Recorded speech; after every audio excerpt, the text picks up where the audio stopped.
Pretty special part of the world. We're 2 days into a 3-day launch for KTM's 890 Adventure R, which is the successor to the 790, which we tested over in Morocco. It's launched a couple of years ago now. So yeah, I guess the first thing is here, Kapiti Valley. I mean, my God, if you live in Sydney, you're into adventure riding, you'd be nuts not to have one of these adventure bikes, because within an hour and a half or 2 hours of Sydney, you've got there's just gold out here. So, been a really interesting experience. Inevitably, I think when you get a bike that's a refinement on a predecessor, there's always going to be the comparison of this new 890 with the 790.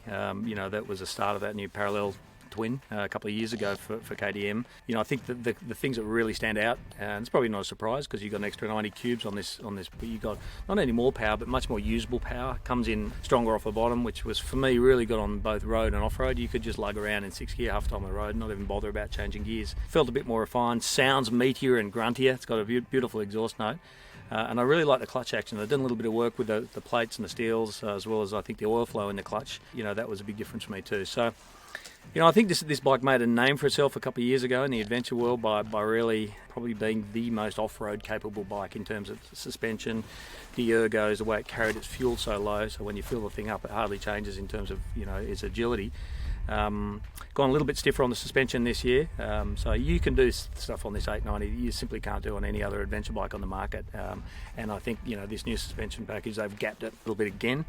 That firmness doesn't detract from the road in my experience, so they've got a really good balance there, and it's a much more progressive feel. So in 2 days I've bottomed the shock once, but you're in second gear in these things, you're flying through the bush at 70 k's sometimes, so you hit an erosion mound, a roller, so it doesn't surprise me I've bottomed it here and there, but for a big adventure bike, 190 kilos worth, it just feels so sure-footed and so planted, and when you hit a series of sketchy stuff that you may not have seen coming, it just amazes you every time, how composed it stays over that. So, I think the other big things, brakes are fantastic on things, super modular on the rear. I know they've done a few mods to the front, but I think the electronics package, I know there's a lot of people in the adventure market saying it's gimmick and you don't need that shit, and I think probably early days, some of that clunky ABS we all remember, that's probably true, but now you're talking about a level of sophistication that's a rider aid, and it's really subtle in the way it intervenes and helps you, and basically helps you, not make mistakes and have rides, but doesn't take away any of the excitement. So I think they've done a really good job at fine-tuning that. We've had a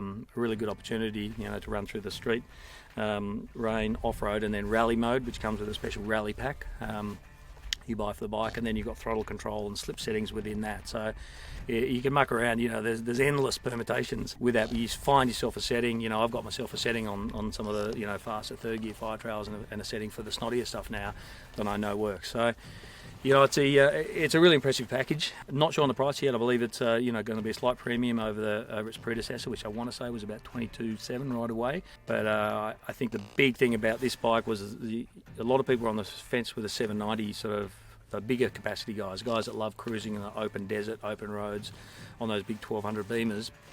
They almost didn't register for the 790 because for them it was like, it hasn't got the capacity of changing gears too much. So I think by adding the power and torque, which they've done through both bore and stroke, for this 890, I think suddenly it's going to be on the radar for a lot of those guys in the 1,000, 1,100, 1,200 cc adventure bike market, and which I think makes this thing a real all-rounder and something that's going to turn a lot of heads.